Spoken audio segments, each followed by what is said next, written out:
everyone? It's your boy Jennie back out again with another podcast, Jennie and Friends.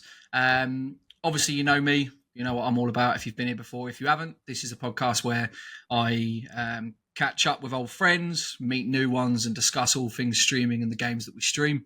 But I will hand over to my co-guest or my co-host for the day, Karliss. Do you want to introduce yourself?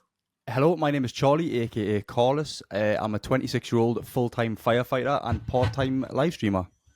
Nice one, firefighter. That's special, isn't it? To other people, it's just normal to me. Yeah. I don't really.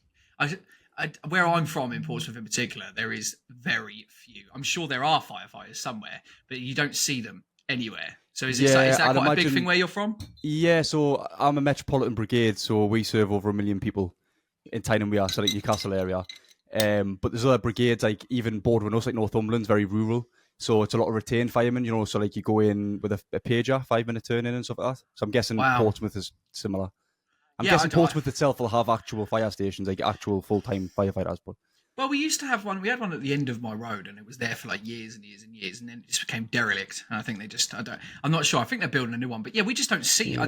But then I suppose it's a good thing if you don't see firemen. It means there's no fires, right? Not necessarily. Lots of cuts, lots of Tory cuts.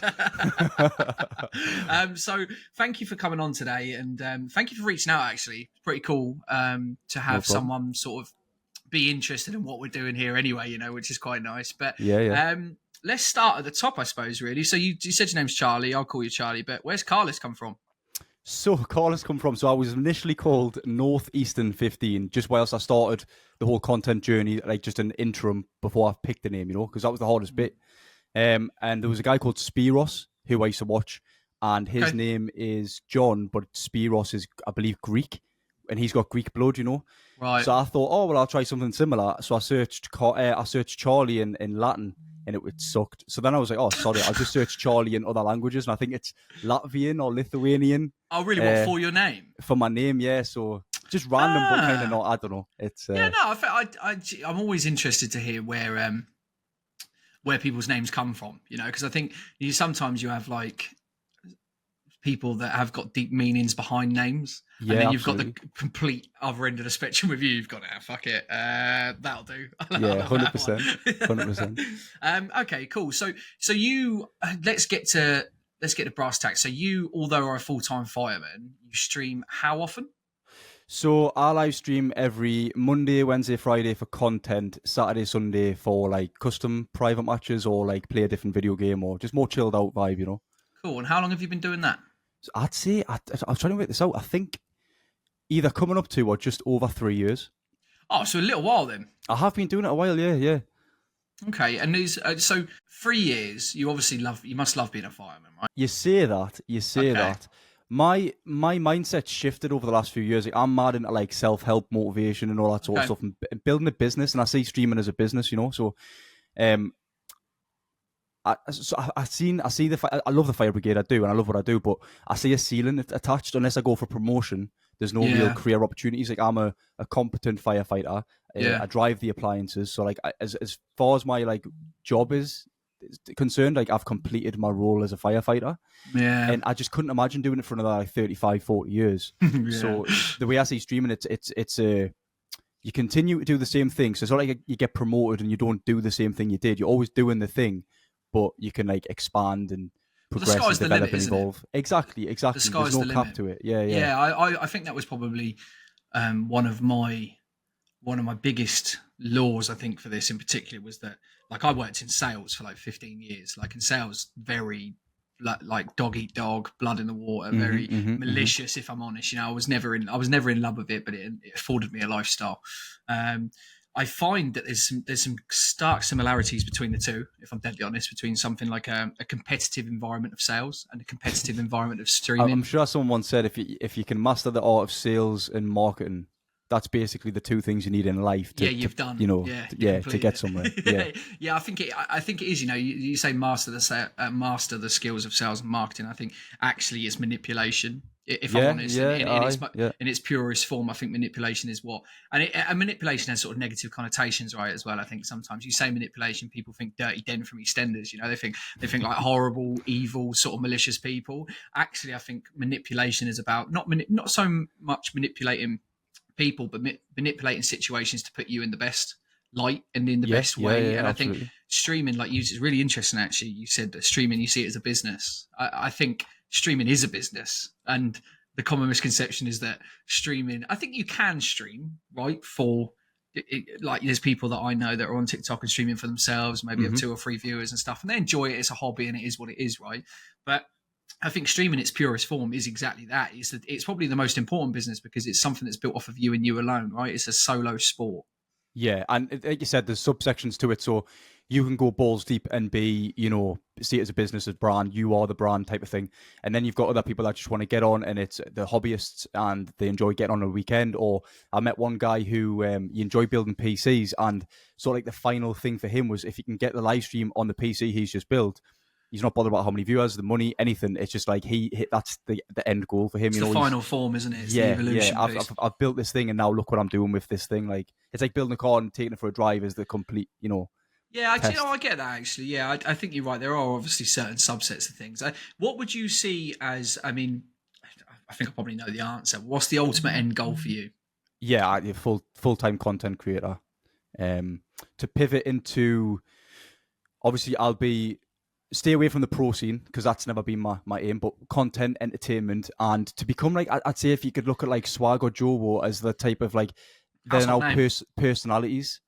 Yeah, okay. In the game, like they play a card and they're known for that, but they're also like, I'm not saying celebrity because that's the last thing I associate myself with, and that's something I don't want to be, but like to pivot into like the in real life content and people being interested in who I am as a person as well as the Call of Duty side one day, maybe. You know what I mean?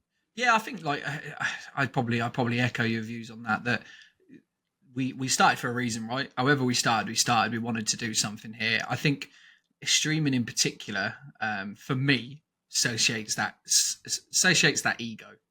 I think, and I know that's just being open and honest with you. I think absolutely. Sometimes I think what we see with streamers is that you want to be the center of attention, and in your stream you are. That's how it works, And I think it's only natural to think then that for you to go on and become, like you hit the nail on the head there, people interested in you as opposed to the game, which I think there's probably a stark difference there, especially at the lower levels. I would say that I think that like my streams in particular, really good, seen some great traction, seen a lot of people, viewers and stuff, but I don't think it's for me. I think it's for COD.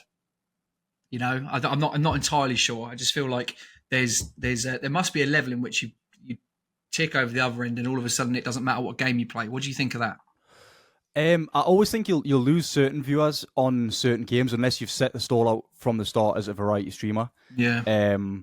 But absolutely, the one thing no one can take away, do you know, like when we talk about like how to build a stream and things like that, the one thing no one can take away from like in uniqueness is you. No one can do you on camera. So you've always got that in the back of your head. Like that's something you've always got that other people can't have, or they'll never have. So there is that. Do you think you need? Do you think you need to have something unique to be successful in streaming? See, this is where it starts getting convoluted for me because I can only speak on my personal experience. I'm not going to name names or anything like that, but I've seen an unbelievable amount of live streams that the personality is dead. You might as well just put, I don't know, like a stick in the chair, and like, it's got more personality, and yet they're sitting with 50, 100, thousands of viewers. So it's something I've always, if someone was to ask us, I would say you need to have something about you.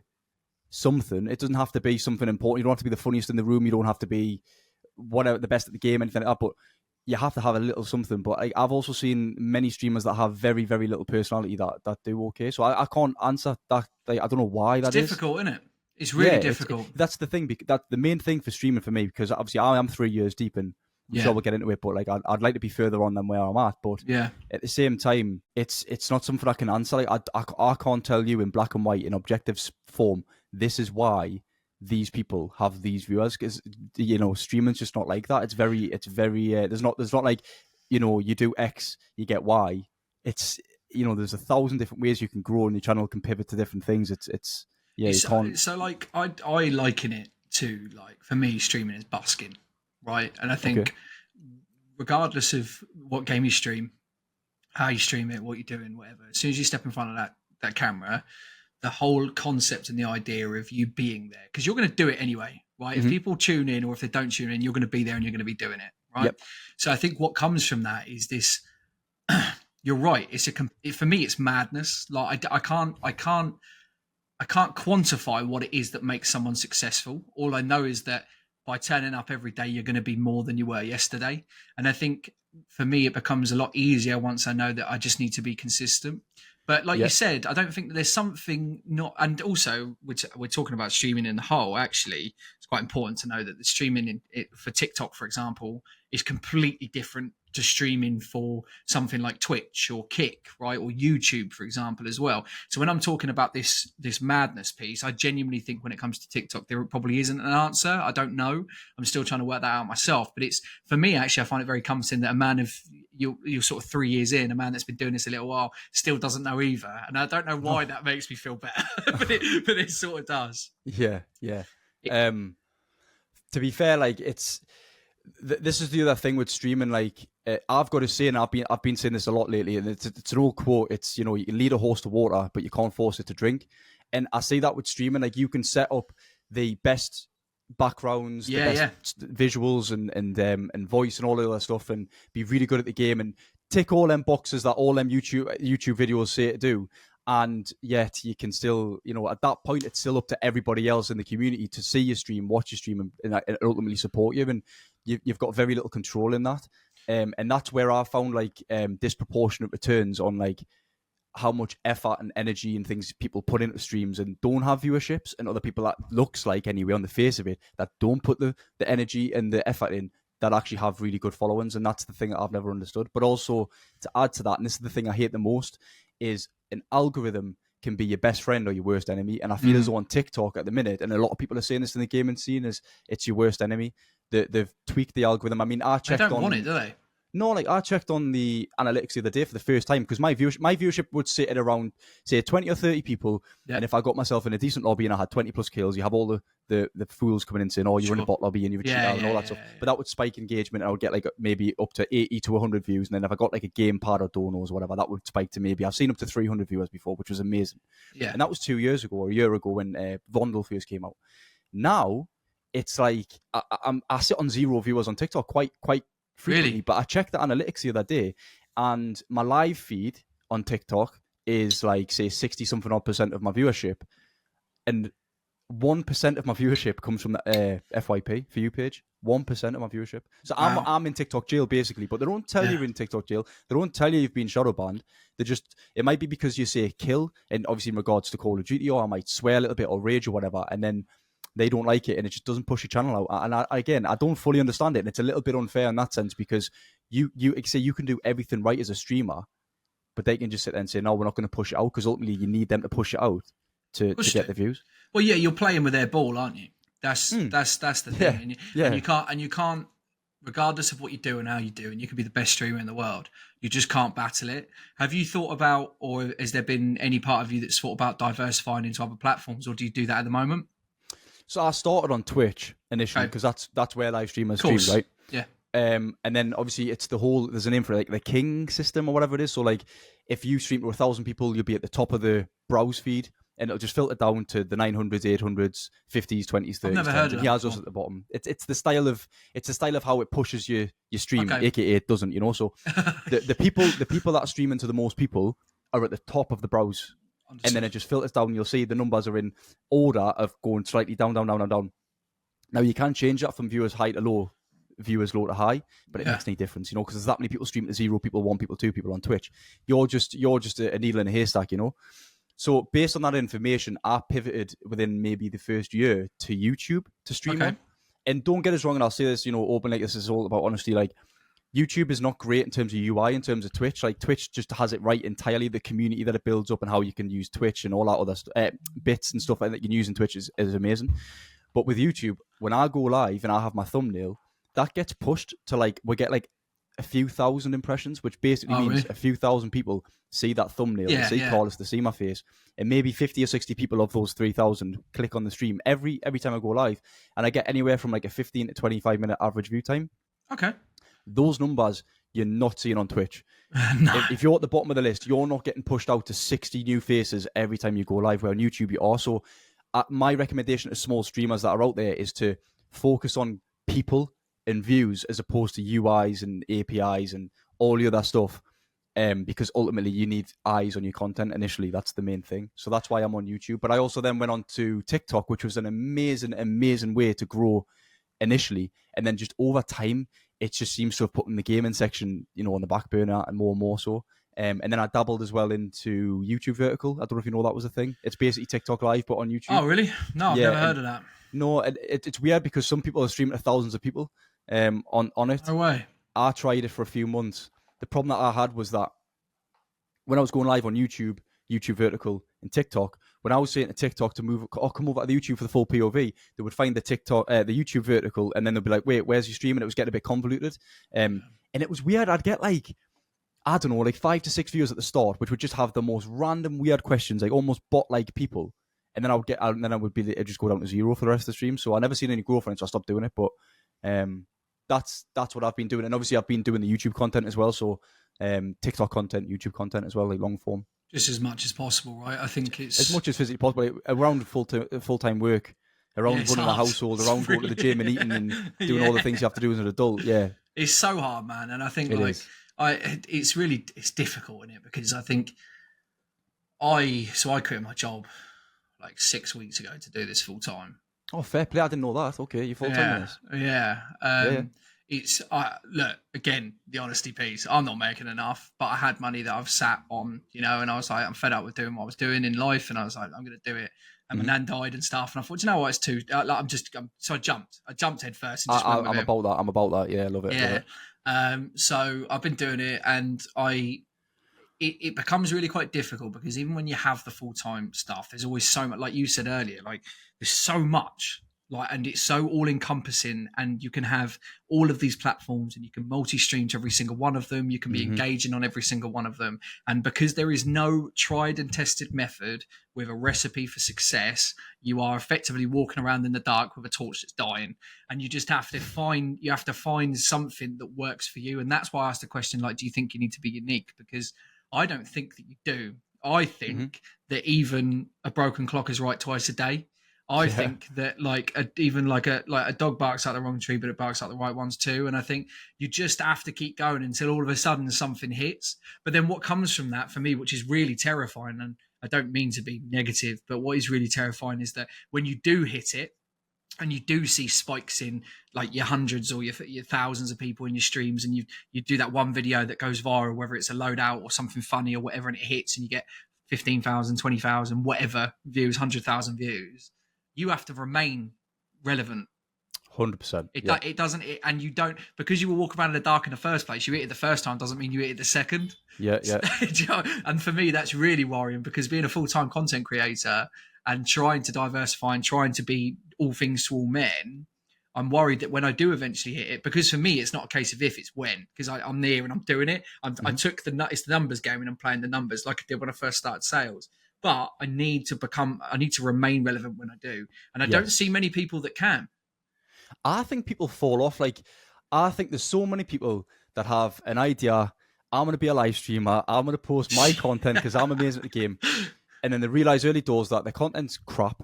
Yeah. And they're not getting any returns. And then they dwindle away. And I've seen so many people myself. And the amount of people I've spoken to that have become like pally with the stream and stuff like that. And there's no disrespect to people. But one of the first things they say is, oh, yeah, I used to live stream. And you're like, oh, what happened? Oh, well, life. And it's like, that's where me and you gain the advantage, because we haven't stopped when they did. So, I mean, I'm a strong believer in luck plus timing. I think that's a lot of what success is. I mean, Warren Buffett, I'm sure he says it himself. Obviously he's a successful investment banker. Yeah, I know. And he's a billionaire. Yeah. He says, he's like, I've invested in, I'd say 1,000, I don't know the exact quote he says, but it's like thousands of things he's invested in. But what's made him the most money is the 5 to 10 that made him a lot of money. And that came down hugely to luck. Do you know what I mean? Yeah, of course it does. Like, the harder you work, the luckier you get, right? And I think it's like being there all the time, and I think this is something that went really well with the sales piece, and actually it's something that I think transpires quite well to the streaming piece, is that there's one thing that I will be absolutely dead certain of, is that I will be there. So you can take out, like, there's extraneous variables, right? Like you said, the algorithm, this, that, whatever. There's so many different things we're not in control of. But one thing I am in control of is turning up. Yeah, and I will turn up every day. And I've had, especially with the TikTok stuff, like you talked around, like where your viewers sort of sit, right? And you might see a spike, but you might not see. I will say that there's definitely been a positive trend, but it's only because I've turned up every day. And on the days when you had 1 or 2 or 0 or whatever, and then I've seen times where I've gone up to like 300, 400 viewers, and then it drop off entirely, like almost like a cliff face, like you were getting, I don't know, 5,000, 10,000, 15,000 views over a stream, and just go boop, and then all of a sudden drops off, and then there's no one there. 600 viewers over a 5-hour stream. So it becomes, I can imagine it can become, well, I know that it becomes incredibly disheartening, but also, like you said, for the people that tried and dipped their toe in, this is not an easy game. No. And it is not something that can just be picked up and dropped. You know? The guy that got me into streaming, Spiros, he said it at the start. He said, look, this doesn't take weeks or months. This takes actual years of effort. And I was like, all right, okay. It does take years of effort, you know? Absolutely. But like what you said there, like, absolutely, for me, control the controllables. You will get borderline depressed, like mental states will be in the mud if you do not do this. You have to, all you can do is, like you say, get a schedule, be the best version of yourself on the streams that you can be. You're only human, so you're gonna have bad days, but that's okay. Turn up and make the best possible content that you can make. Turn your viewership off. Don't make any connection between your content and how many views it's received. And if you get one video that gets 10k views, that's fine. And if you get one that gets 10 views, it doesn't matter. It's the process, the compounding effect of just turning up every day. Because like you say, I've turned, and I refuse, when I'm live, I refuse to look at my viewership. Yeah. Because it does affect you. And people have said this, and I've had to learn the hard way, where I'm like, oh, whatever, I'm going to have it there in the background. Turn it off, because it will just dishearten you massively, you know. So control the controllables is one of the major things I would say. Anyone that wants to start streaming, control what you can control. Anything else doesn't matter. It does not matter. So we talked a lot about like how far we are in this, and obviously you've been doing this for 3 years. How did you start? Where did it come from? Apart from just looking at another guy and going, oh, I want to do that. Talk me through the process. So from a young age, I wanted to be a firefighter. But I always had this thing in the back of my head, like a business or something that I was going to like be successful in. Like that's what I wanted to do. I was going to pivot at some point in my life. And it started off with property investment. Okay. And I was like, right, so I paid on a credit card, paid me money to do a property investment course down in Peterborough. And then I got a mentor when I was back up in Newcastle with a Geordie fella. And, you know, things started growing, and it all went Pete Tong, basically. COVID happened. I lost all my money, lost everything. But I always had something that I wanted to do. And all the while, I watched this fella called Spiros. I've always been into Call of Duty. I've always played video games. And I was rubbish at Blackout, if you remember Blackout. Yeah, I didn't play, but I know what you're on about, yeah. So he used to play that. So I started watching YouTube tips and tricks. And then I seen his live stream pop up on Facebook one day. So I started just becoming a regular in his stream.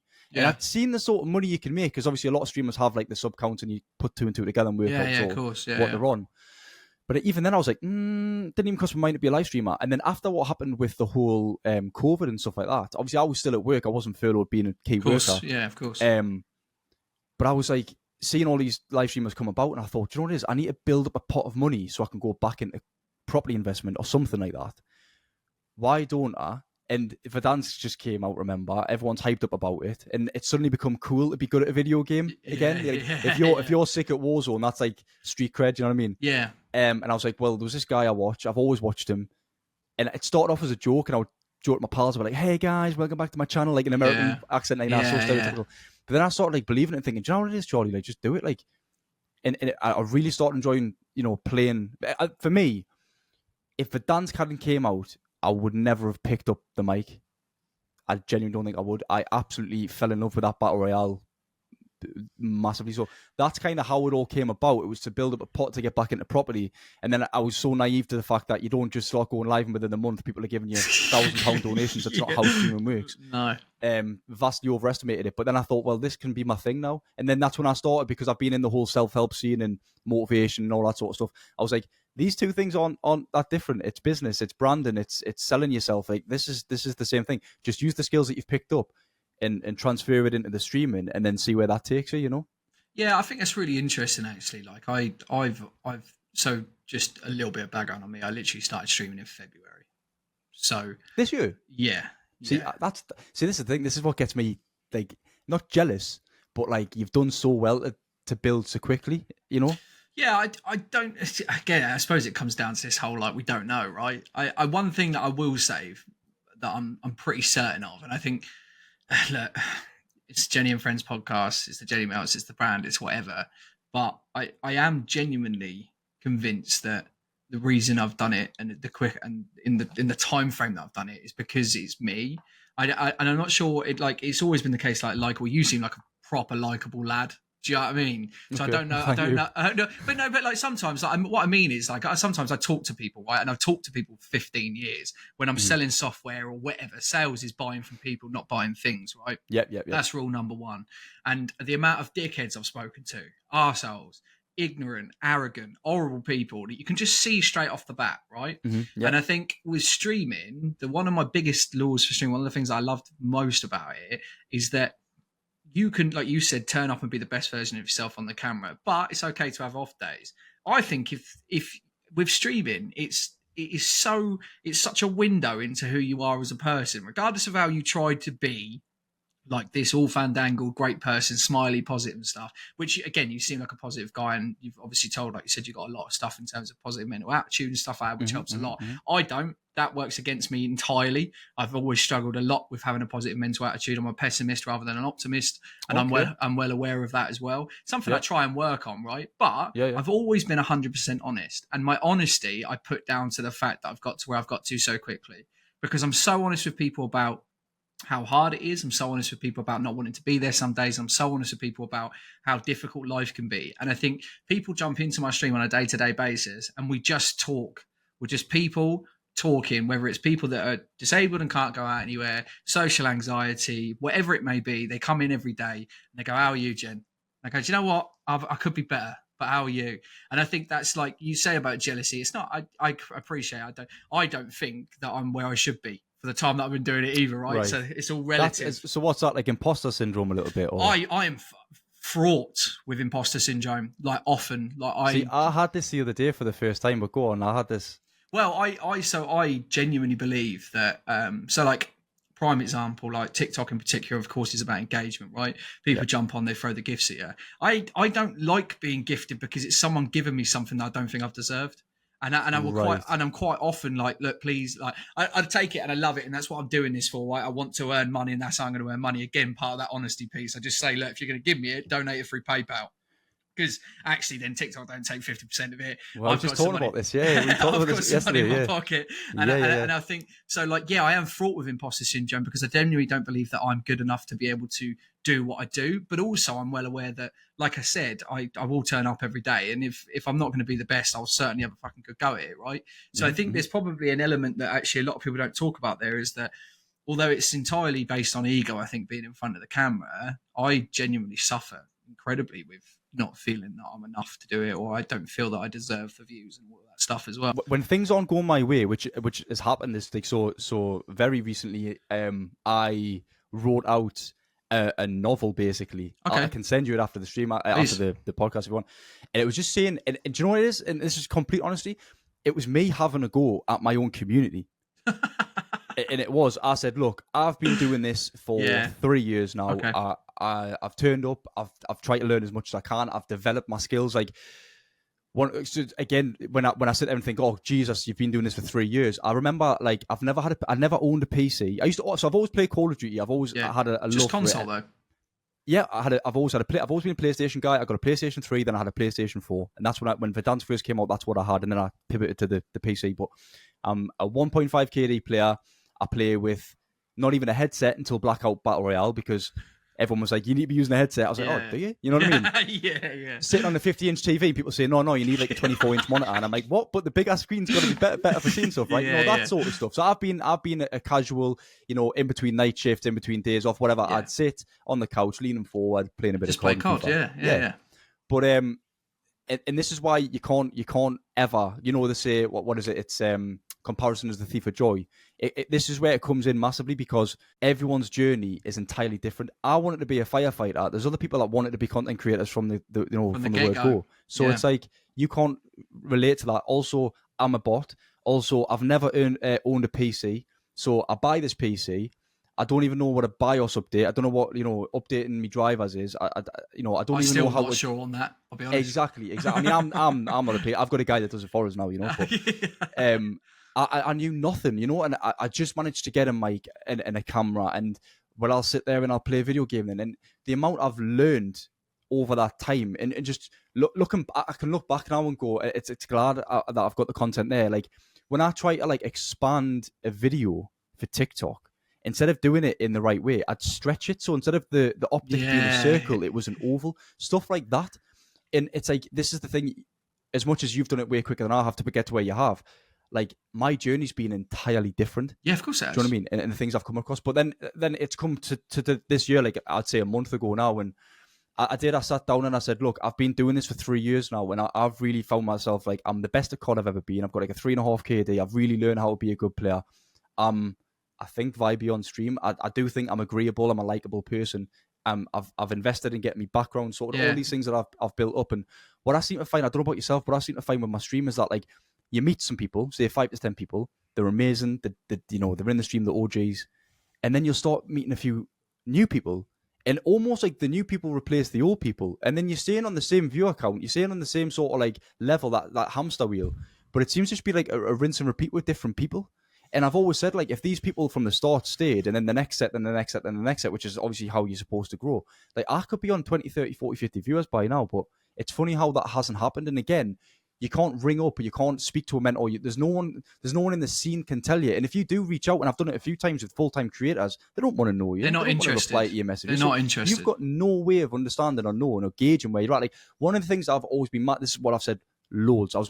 Nearly had a conversation with Becky Joe, fobbed us off. Nearly had a conversation with Milza, never replied. Like you said he was going to, but never did. But it's fine. It's, they've got lives and stuff like that. I don't hate them for it, but all I want to do is say, look, this is where I'm at. This is what I'm going through. Is this normal? Do I need to be changing what I'm doing, or just going through the mud and getting through the other side? Which one is it? And just getting some, what their experiences and their shared experiences with mine. It's engaging really, it to see how I'm going forward. It's really difficult, because I think you've hit the nail on the head, right? No one's there to help you, regardless of, like, you may be able to build up. Like I think actually probably the thing that I'm most proud about is the community that I have. If I'm deadly honest with you, it's I feel that my community is the best, but I would do because I'm biased, right? They're my community. But I think one of the best things that's ever happened to me is being able to meet with these people and connect with them on a way that possibly I haven't done with other people before. But one thing that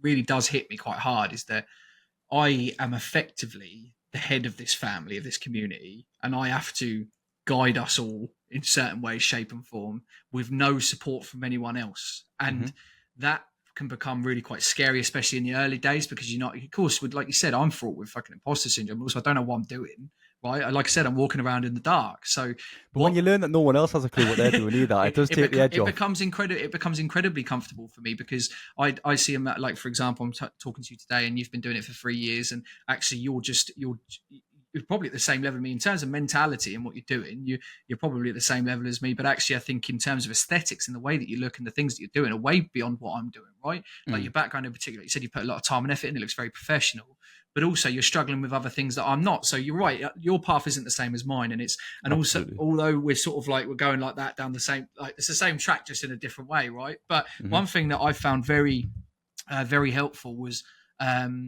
agency. So I don't know if you're part of an agency with TikTok. Do you have an agency? I think so, but someone reached out. I signed up to something. I have no idea what it even means, to be honest with you, Right. So like, do you know Big Daddy G-Man? I do. It rings a bell, yeah. Yeah, so he's the head of the GG Gaming Agency, and I connected with him early days. So like probably the second week of me streaming, I got someone sent me a message on TikTok just saying, look, this guy's opening an agency. Maybe you want to. And at the time, I was like, an agency, what does that really mean? For me, obviously, it means completely different for loads of people. And there's loads of different TikTok live agencies, right? Some of them will make you do battles. Some of them that will make you sign excuse me, make you sign your life away on a contract saying we'll take 20% of your earnings, stuff like that. There's loads of different ways of doing it.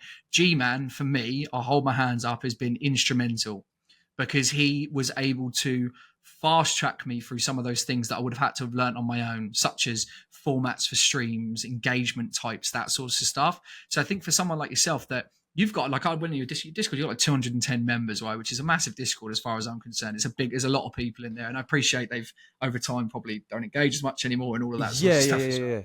But I think for someone like yourself, getting somewhere with someone like G-Man and the GG Gaming Agency, like, have you seen the Notorious, Johnny the Notorious?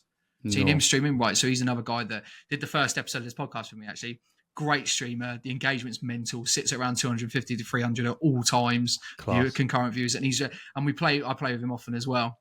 But I think those sorts of people, leaning on them when you don't have that, it doesn't have to be the people that have got 40, 50, 60, 70, 80,000 followers and have the thousands in the thing that you need to lean on. Actually, for me, the reason I mentioned it is I think it's the people that are going through it at the same time as you that are going to help you, because you're trying to find it together in that camaraderie. You would know this being a fireman. I'm sure that the sense of camaraderie and brothership in particular is something that is immense, right? Or am I wrong? Yeah, absolutely. Yeah, and it's something that's helped. I mean, you take the piss and you never talk about it, but the day that happens, you know that someone's got your back. Of course you do. Yeah, and like in the same way, not to marginalise anything, because obviously firefighting, you're saving people's lives, but if you take the concept and the idea of actually you're in the trenches with each other, I think the people that have helped me the most are the people that were going through it at the same time. Because like you said, I've had a conversation with you today and we've resonated on a number of different key bits, right? But actually to have that on an ongoing basis, and I have that in Johnny, I have that in Jan. Jan messaged me just yesterday. We were talking about, he said, look, mate, what's your numbers? Jan's sound, by the way. Yeah, he's fantastic. But I met him just because he joined the GG Gaming Agency. And I reached out, I said, right. Yeah, it's he. And I just reached out and just said, look, mate, you seem like a cool guy. Jumped in his streams and stuff. To be fair, from a streaming perspective, he does Fortnite and Fortnite only, and I'm not interested in it. He is smashing it, by the way. Yeah, he is smashing He's it. doing so well. He is smashing it. But just exactly that. Like, we don't have to be doing the same thing. No, right, but to be able to, like, real knows real and real understands real. And I saw him and we spoke, and now often I have probably 5 or 6 different content creators that I'm in consistent contact with to say, look, well, I'm having this problem. Have you seen this? And how do we do? So I call it a consortium, call it what you will, but actually it's just people that are doing the same thing, trying to better themselves and better their streams and want to build the business out of it. Well, this is the problem that I've found, right? So this transfers from life into streaming. So, like, you know, this whole, like, you know, 1% club mindset and stuff. Yeah. And when you're bettering yourself, you realize that, you know, your friends that are down the pub on the weekend, not worth all that sort of thing, you're outgrowing them, and then it becomes that lonely chapter. And that's absolutely where I'm at in life. You know, I haven't really got a great deal of friends, if any, really. Like, I've outgrown them and I'm on this journey. And what I found is, and call us an arsehole if you want, but again, the full transparency, full honesty from my part, is the amount of people that I've come across, and people say, oh, why don't you play with people more, Charlie? Because people aren't on the same journey. I'm meeting people that are hobbyists. I'm meeting people that are just there for the fun of it. I'm not seeing that person that's getting straight off a live stream and then writing a script out for a video that he's got next week, and then he's got an edit that he's working on for the YouTube video for that night and getting his thumbnails right. And someone that's taking it seriously. Absolutely taking it seriously. And for me as well, another part that and this is where when we talk about, like, in Call of Duty specifically, like, what kind of content you want to make. I'm a sweaty player, but like on an entertaining level. And someone I look at, 2 people I look at, is Jobo and Zyro, being a British guy. Zyro's cracked. He's absolutely off his lips cracked. And that's the sort of, like, I mean, I'm making it slimmer and harder to find that person, but I want to find someone that's also cracked the code, or at least on his journey to becoming cracked, that wants to produce that type of content, that also has the mindset of, like, yeah, I'm here now, but absolutely in my head, I'm full time in this and smashing it, you know. So and then again, the other thing is, and again, this isn't me at all, but, like, for the context of, like, getting everything out and open, is I look a certain way, and I don't know if that, like, people think, really? or it's like it's 2 things. So one, it's like, it's the whole, like, the other lads think, oh, the Geordie Shore want to be straight away, like, writing us off, thinking you look like a type of thing, you look like you'd be a certain type of person, which I can kind of get, but I'm nothing like that. Does that initially, like, deter people? And secondly, like, and from what I've experienced personally, in people might go, oh, that's a good thing. It's really not. Like, I've had a lot of female attention through the live streaming, certainly on TikTok, and it gives you a false sense of success. because I'm here for COD. Like, if you're in my live streams, if you know who I am, if everyone's watching this, you know who I am as a person. I'm here for COD. I rage at COD. I embarrass myself getting angry at COD at times. Like, I'm here for the content, nothing else. So then I'll have these people, primarily female, that'll come into my stream for a bit and then realize they're going to get nowhere. So initially I get that little boost of like viewership and friendliness and niceness. And when they realize they're going to get nowhere because I'm literally here to play a video game, that drops back off. So I sometimes feel like I get this false sense of success that I've had. And I've had it a few times. And there's people in my community that I'm close with, which we'll have conversations with. And you know, they've alluded to the fact, like, you know, that could be the case. That's... They get it, you know, they understand that's what's going on at times, and it's hard for me because it's kind of selfish on their part for taking the mick and taking advantage of a situation, because at the end of the day, we aren't fake, but as a live streamer, of course it's, hello mate, how are you? How's your day been? You know, you have to be friendly, and I think people prey on that and then get over friendly with you, and then before you know it, they're wanting your Snapchat, and it's very, you know, that's very hard. Like I think you've really that point in particular. So strange, actually. The last 2 days on the trot in the streets. So obviously I live stream every day, like 9 hours a day, right? So I'm doing it all the time. Yeah. Which on actually, the grind. Yeah, which is detrimental, and I'll talk about that in a minute. But in the last two separate instances of people asking me the same question: when does a viewer become a friend? Good question, right? Do you know what's so hard? If I've got like top gifters and donators and stuff. They for me, if someone's invested enough to give you like a lot of money and time, then absolutely, you know, they can, for me, be your friend. But don't take the piss. Yeah. But how can they be a friend? So like, so the way that I've answered this question twice, and it's weird. It's happened 2 days on the trot. Mm-hmm. For me, the definition of friend is obviously completely different to what you would see as a friend, right? Or what anyone else would see as a friend. And for me, you mentioned there about being at a time in life personally where possibly you probably don't have many friends, right? Because they're not doing that, not because you've decided, but actually as we grow up and as we go older, things go different ways, and you're taking this stuff really seriously, and no one really understands that. So it's natural to occur that actually you would be a little bit of a loner, because actually what we don't talk about again is that streaming in particular is a solo sport. It's a lonely way to be, right? Regardless of all the hundreds of or thousands of people that watch it, it's you and you alone. And if you fuck up, it's you, but if you succeed, it's you too. For me, I don't think, having thought about it a little bit, I don't think for me that viewers can be friends. Now, that doesn't mean that I don't see them and respect them and like them for who they are. And I love, and the support that they give me is immense, right? And I wouldn't be there without the people that support me. So let's just have that said. But having said that, I have friends. They're people that I know and have stuck up for me for my whole life, right? They've been there for 15, 20 years, every day, turned up in the days where I was down, they were there. And like, I've been doing this since February, right? The people that jump on my stream and they support me, could some of them be friends if I met them in real life? Probably. Mm-hmm. But until that day happens, I don't think we're friends. I think there's probably an element somewhere that we could, but it's really difficult, and I find it really hard because I think it's a really horrible question to ask someone. Because I think, like you said, people they might take the piss, but I don't think they do it by knowing that they're taking the piss. I think that they just become over familiarized with you because you're there every day and in their life. Yeah, I mean, something I've definitely found, and this alludes back to my viewership problem. Females and males, yeah. Some for different reasons. Some for maybe attraction reasons. Some for like just COD reasons. People, what happens is the more, I'm sure we'll get onto this, the SBMM conversation, Call of Duty. But the what I've found is playing by myself gives us the best opportunity for the best lobbies, therefore best content, right? So I stopped playing with my pals and people I've met through the stream, which on any other day I'd be like, oh yeah, of course, to hop in, bro. That's why the weekends is now customs and things. And what I was finding is, a lot of people were like, oh, you're in the stream. Hello, mate. How are you? Fancy a few games of COD? No, mate, I'm just soloing. It's Monday, Wednesday, Friday. These are my stream, like the content days. All right, Nate, well, watch what you're doing. I'll catch you later. Where back in the day, as long as I was playing with them, they would also be in the stream. So I was like, and again, someone's alluded to this before, like, why is your live stream not enough? Why is you not doing all of this and going live on this schedule and putting the effort in? Why is that not enough for people? And that's something I've everything got, all the lines got blurred, and I was like, do I DM people and make the effort more off stream as well, and do I do this, and do I just let people play with us because that's the more important thing here? And I was like, no, I need to have a set boundary here, which I've really set up lately. But that's something I definitely found, and it's people, really, really day ones from the stream. But as soon as you don't offer them that little extra bit of let's play together, they don't want to know you, and that's something that I've struggled with a little bit. It becomes, I think, for me, and I'm aware I'm very sort of like black and white in times. It's something I'm trying to work on. But for me, that's really just a respect thing. Like I have to be. I'm always open and honest, as you know. And if I don't want to play with you, I'll tell you.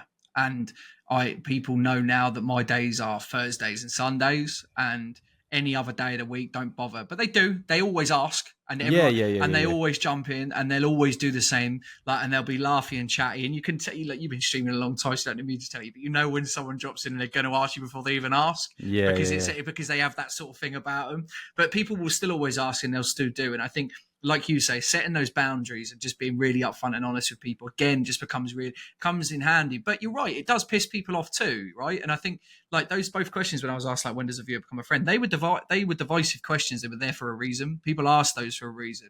But actually that comes back to that whole point of why would you, if you were a friend, you wouldn't ask me the question. Like why would you try and prove a point by asking a question such as that when you know it's divisive in the first place? I don't get it. I don't understand it. So and then I'm brought back to actually I don't know these people. I stream out and I'm here and I'm doing what I'm doing and I love and respect the support that they give me. But I don't know you in the same way that you don't know me. You see Jennie melts on telly, like on screen. You see Jennie and you see him with his background and you see him playing Call of Duty. And then when Jennie disappears, that's Jennie done. But actually, it's like it's the same as like when you saw teachers at school, and then all of a sudden you saw a teacher in Asda at the weekend. You go, "Fucking hell!" They exist outside. They're doing other things. See, for me, and certainly with the stream and what we do, like we're sweaty nerds playing video games in our bedrooms. That's all we are, and that's all I'll ever be. I don't care if I've got one viewer or 1,000 viewers. I'm that person. So for me, and I don't know if it's the Geordianers. Like obviously, we're very friendly by nature. You are, and there's a lot of Geordies in my stream.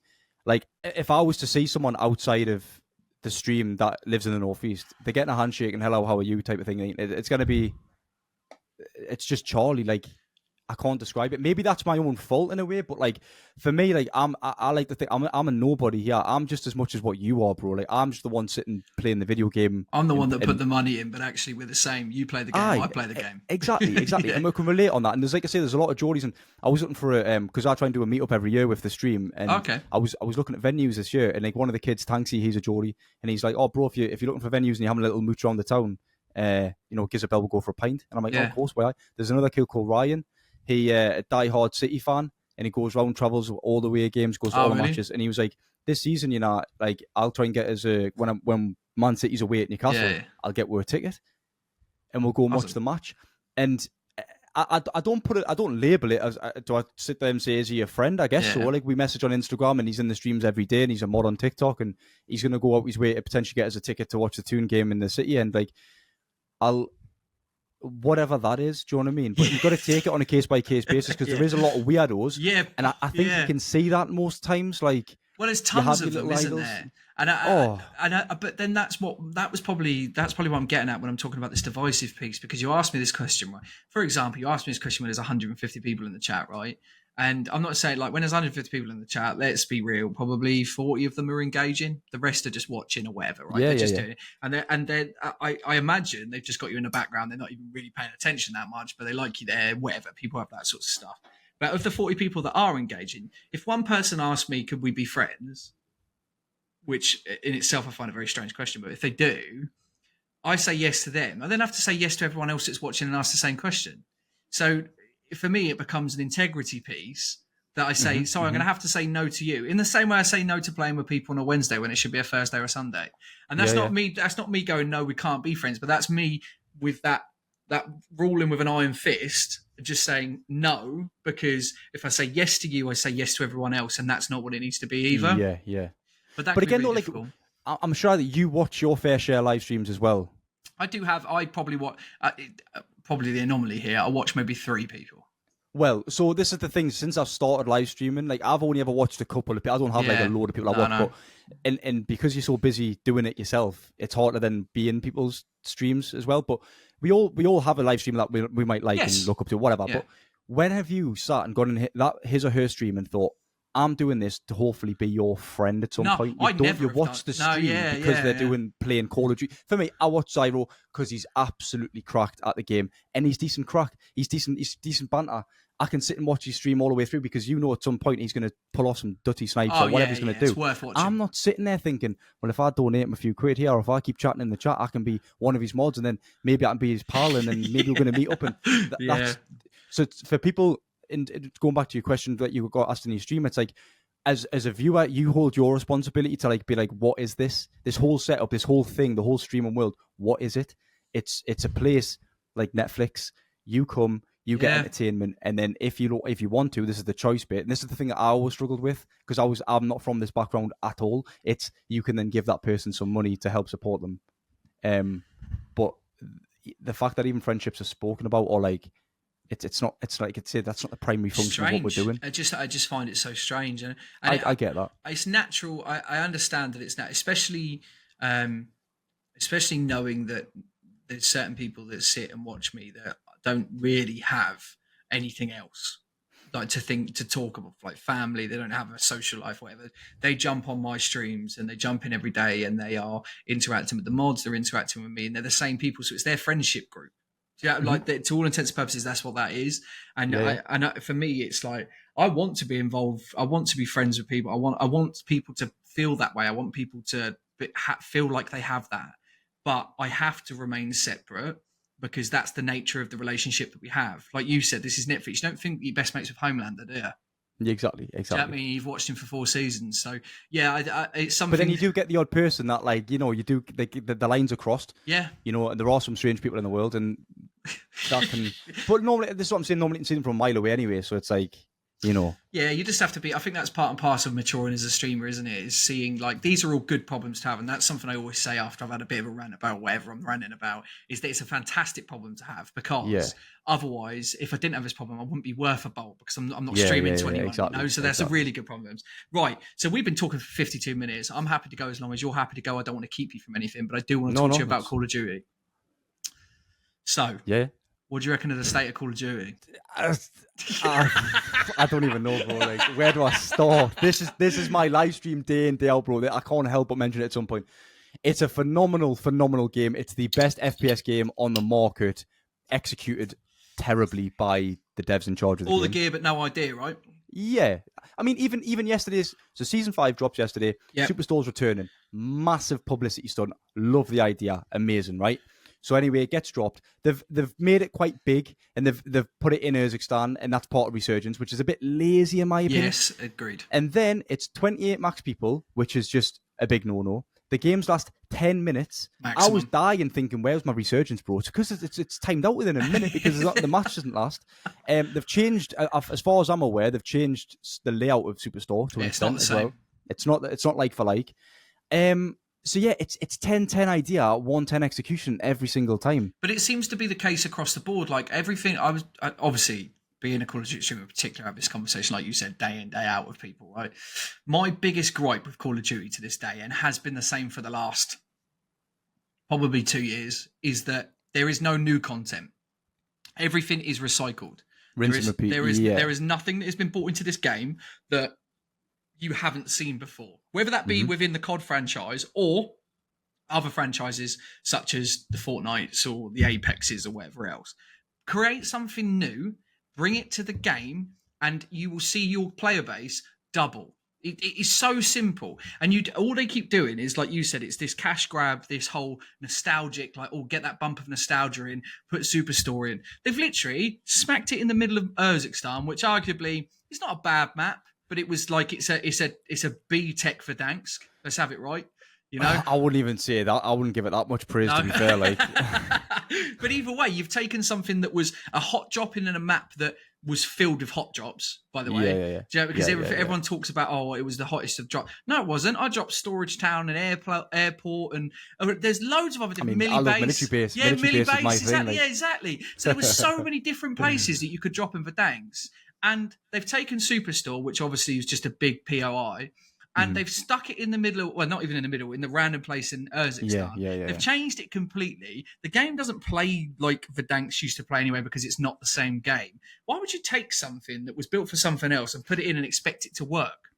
I don't get it. It doesn't make any sense to me. No, and this is what I'm saying. I stand by this statement, and now it's put on this podcast, you know, so you can come back and tell us if I was wrong. But I genuinely believe in the next few years, at least with the whole Microsoft, you know, taking over and stuff, I think we'll all look back and go, hey, remember 2020 to 2025 or 6 or whatever? Do you remember how bad COD was? Remember the decisions that they used to make and how the skill-based matchmaking was and how they introduced this? And like you say, they just try to cash grab and stuff. And then we'll go, Christ, I remember those days. It was terrible, wasn't it? You know, I think we're in the middle of that currently. We are in the middle of it, but the difference, I would say, although I tend to agree with you, I think me and you will do that because we know what it was before.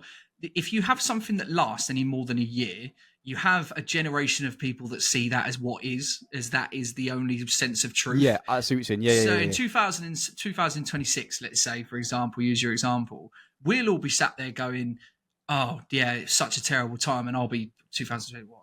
I'll be 30 something then. I'm only 28 now. I know I look old, but I ain't. So I'll be 30 or something then, and it'll be a 30-year-old person, a washed-up player. It's going, oh yeah, well we had that bad time, but at least it's back to where it used to be. There'll be a whole generation of the last 4 years, 5 years, 6 years of people going, screaming, no, Urzikstan, back again, that Superstore was the best thing ever. And it will just continue to go, because that's the circle of life, right? Everyone will think that this is okay and it'll all be normal. So I imagine for them, it must be an incredibly difficult job, because how can you can't be all things to all men, right?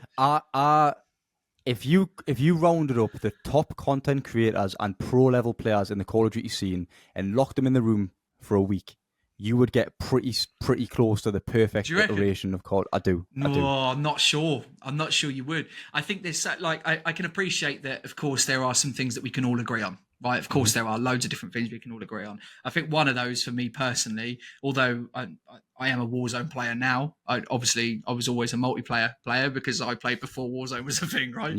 So for me, like bringing the prestige system back, that's something that we can unanimously agree on. That's something that multiplayer needs, and I think that's what everyone. Not disbanding lobbies. Not disbanding lobbies. So there are certain things that we can all agree on, but I'm certain that there's certain things in the Warzone now that I think were better than Verdansk.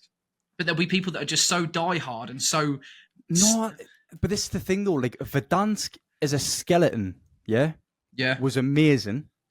And let's say like Fortnite. I know they've changed and pivoted and done different things.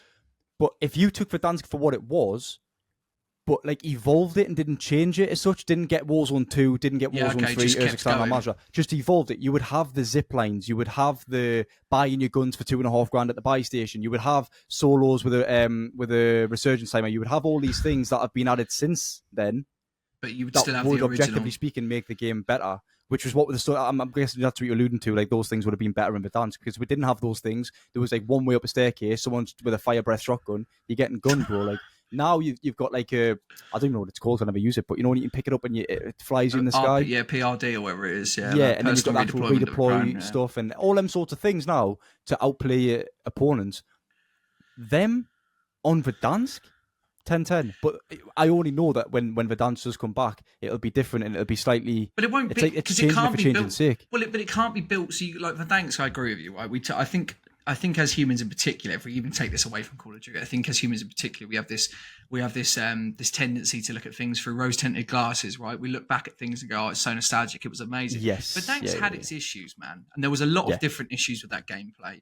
The reason I'm a Rebirth player solely now is all because the cheating problem of Verdansk.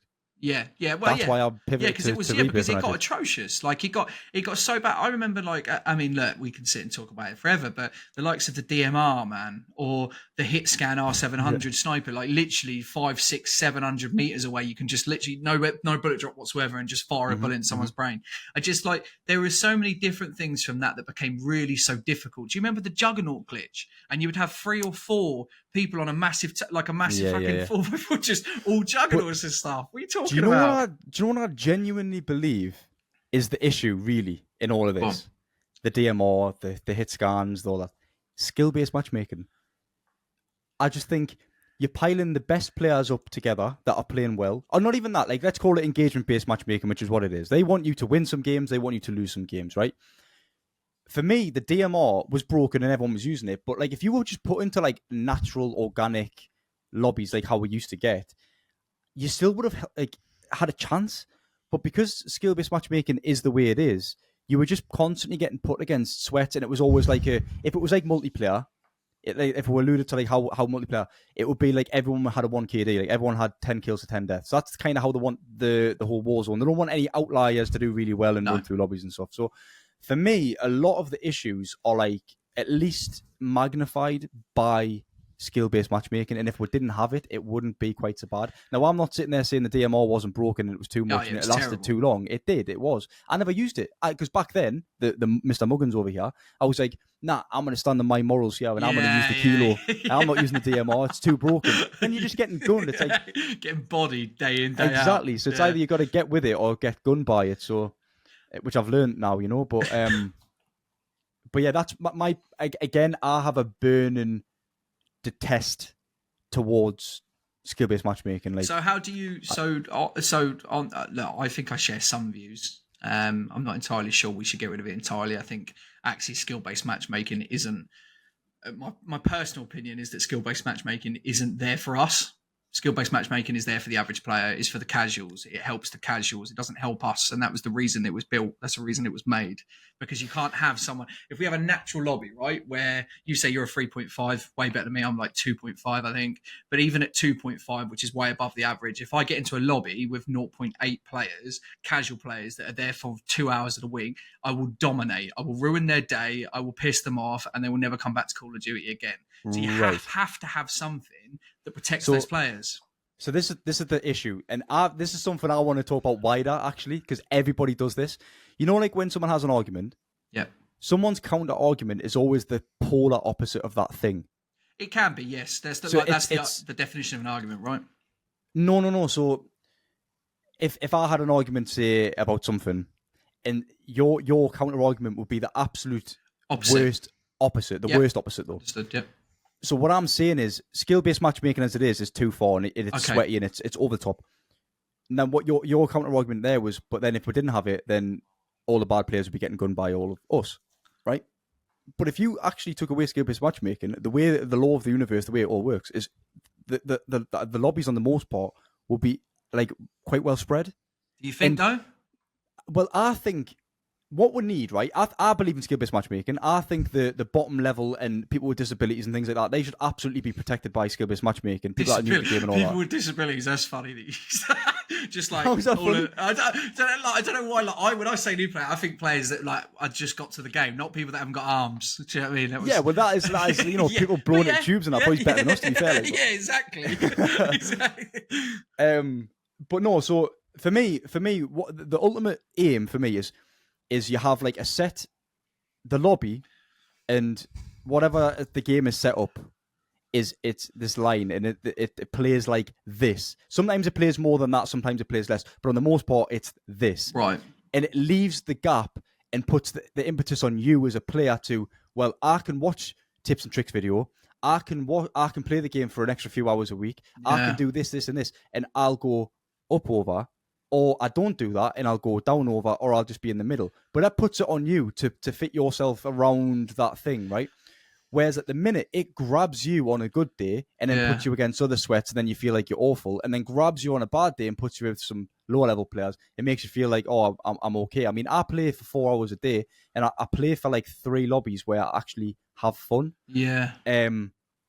That's how I see it. Like, and like I say, getting rid of skill-based matchmaking doesn't mean that the bloodbath's open and all the giga sweats are gonna shit on all the lower level players to the point where there's no lower level players to play in the game. Like, naturally, there's 90% of lower level players to the 10% of amazing players. They're going to be filtered through hundreds of lobbies at any one time. You're going to have quite an average experience. And I feel as though with that method, when you do come across a demon, rightly so, you'll go, Jesus, you're good. He's good. I want to be that good. Not fucking hell, go and touch some grass. I'm sick of this. Because this is happening over and over and over again, right? And the other problem with skill-based matchmaking, with it being a casual-based game at heart, is people like me and yourself will be in this bracket as well. Is you have the cheese, you have the RNG, you have the poor servers. On top of the fact you're playing against all the stacky French and the sweats on the game, it's just not well put together. It's very clunky in that sense. If it was an Apex type game, if they came out tomorrow and said, we are putting the sweatiest skill-based matchmaking possible, but they're also going to build the servers out and take away and remove certain things, so players, like I say, then I'll go, right, okay, my mindset has to change then to, we're now not playing for 30, 40 bombs, we're playing for like 10 kills and a win, because that means so much more, and that's how the game's designed to be played, where in COD it's not. It's a light-hearted pick-up-and-play sort of a game, so that's what really grinds me gears with that. See, but I think I agree with you, and you're right. You are quite right in that. I think I probably just jumped the gun there and said, yeah, well, we can't get rid of it. So, yeah, it was the absolute opposite.